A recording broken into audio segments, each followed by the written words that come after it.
কে কে চালের রুটি খেতে খুব পছন্দ করেন। আমার তো চালের রুটি খুবই পছন্দ। আসলে বানানোটা অনেক কঠিন। যতই কঠিন হোক না কেন, আসলে আমি নিজে হাতে করে খেতে আমার খুবই ভালো লাগে। তো আজকে আমি বানাবো লাচ্ছা পরোটা। লাচ্ছা পরোটা বানাবো আর সাথে বানাবো চালের রুটি। তো আমি এখন পানিটা গরম দিয়েছি।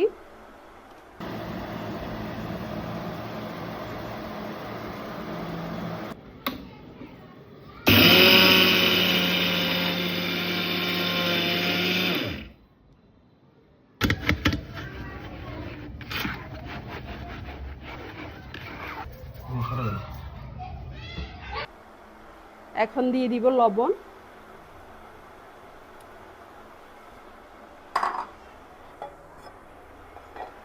তা আমি আসলে চাউলটাকে ধুয়ে শুকিয়ে এবং নিজ হাতে ব্লেন্ড করে চালের গুঁড়াটা করেছি। এখন আমি সিদ্ধ করব এটা। আসলে এটা অনেক ঝামেলাকর। আল্লাহ বিসমিল্লাহ করে দেখি কেমন হয়।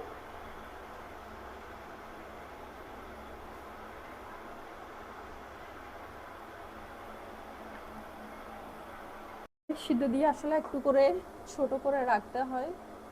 ভালো করে এটা সিদ্ধ হতে হবে, ব্লক আসতে হবে পানিটা।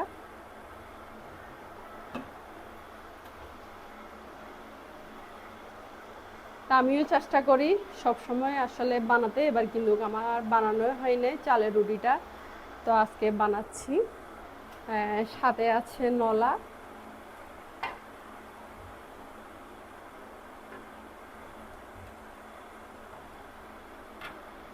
চালের রুটি, লাচ্ছা পরোটা নিশ্চয় অনেক মজা হবে।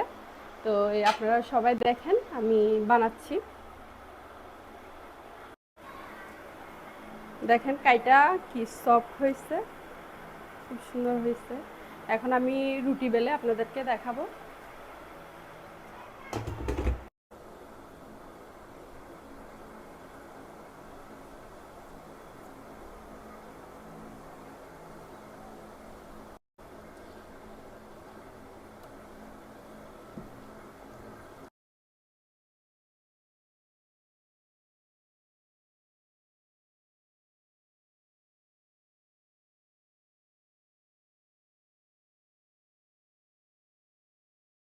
এখন আমি লাচ্ছা পরোটাটা বেলবো। এটা আসলে আধা ঘন্টা আগে আমি বানিয়ে রেখেছি একটু সফট হওয়ার জন্য।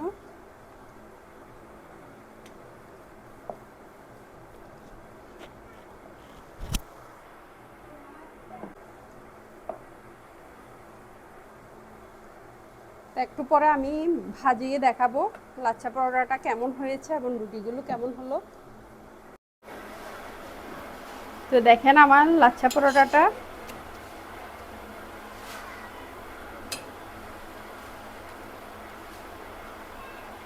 সাথে রুটিটা আসলে ভেজে আমি দেখাতে পারতেছি না, সব কিছু আসলে দেখানো সম্ভব হয় না।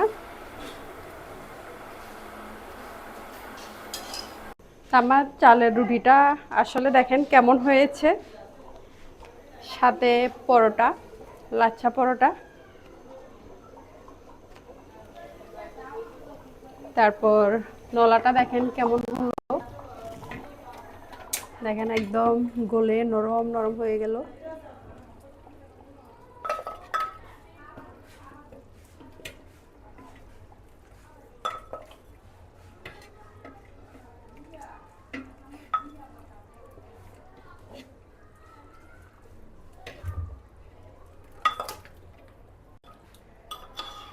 তো আজকের জন্য এতটুকু। সবাই ভালো থাকবেন।